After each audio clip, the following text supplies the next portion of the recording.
Hera par ka qenë, më thonë sikur se bota unal. Ai momenti më i vështirë ka qenë lajmi i fëmijëve kur ja kom dhënë.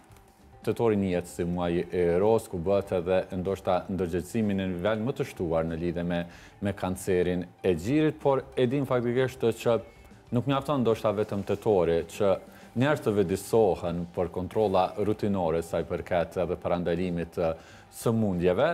Në anën tjetër e dim që secila sëmundje ka edhe pasojë edhe në shëndetin mendor, në veçanti edhe kanceri i gjirit.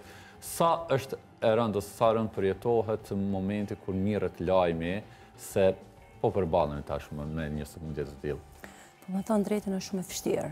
Për mua, si e prekur me kancer 2 herë radhazi, hera par ka qenë shumë e vështirë se hera 2, se herën e dytë pak a shumë më kanë njofte me gjithë këtë sëmundje. Hera par ka qenë, më thonë sikur se bota unal, komplet për mua. Mirë po, unë e kom pas fatin që kom kontaktu me psikologe, kom pas në psikologe në Gjmije Beshirin, të cilën e përshëndes edhe më ka ndihmuar shumë. Dhe më thonë se çdo pacienti me kanceri duhet një psikolog. Po, faktikisht në momentin kur e morë e lajmin, direkt ke kontaktuar me psikologen apo? Jo. Momenti kur e kom marrë, do më thonë, s'pari herë lajmin për sëmundjen, s'kom kontaktuar me askund. Do më thonë e ku majtë njerë në veti, se kam qenë vajza ma e vogël në familje, nga ona e prindërve, ne kam pas 2 fëmijë të vegjël. Ka ndodhur ndoshta një muaj ditë, përveç bashkëshortit askush nuk e ka ditë lajmin për sëmundjen time. Kum dosh me menaxhu vetë njëherë, do më thonë kum fol prap me vetin, do më thonë që e kum bind vetin që bota vazhdon prap, do më thonë, jetën e kam prap për para, qka do që ndodh, se besoj shumë, qka do që ndodh, do më thonë unë e kam i kalu ato. Ai momenti më i vështirë ka qenë lajmi i fëmijëve kur ja kom dhënë, do më thonë që mami është me kancer, po për fat keq unë e kom pas edhe një shoqe që u kanë smut me kancer, edhe kanë pas pak ma letë me kalu, dhe në momentin kur vetëm terapia banit vetën edhe mran flokt.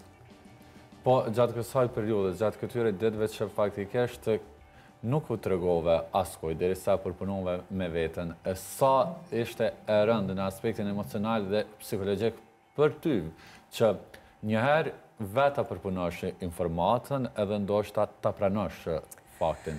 E kum pranu thash edhe ma heret shumë a letë, se unë kum pas shumë familje, kum pas babin, e kum pas gjagjin, kum humb shumë me kancer.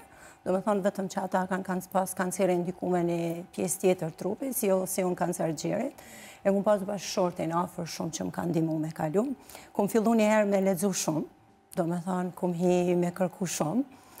Aty e pash do me thonë që fillova mo fokusu shumë në tanje, ishin mendimet ndryshme, nuk ishin edhe mendimet mjekve, ishin plot mendimet ndryshme që ka flet dikush për kancerin, aty stopova, do me thonë, edhe fillova, do me thonë, në Tiranë me kontrola, aty e kum pas psikologën, do me thonë, ajo më ka ndihmu, pastaj me kalu.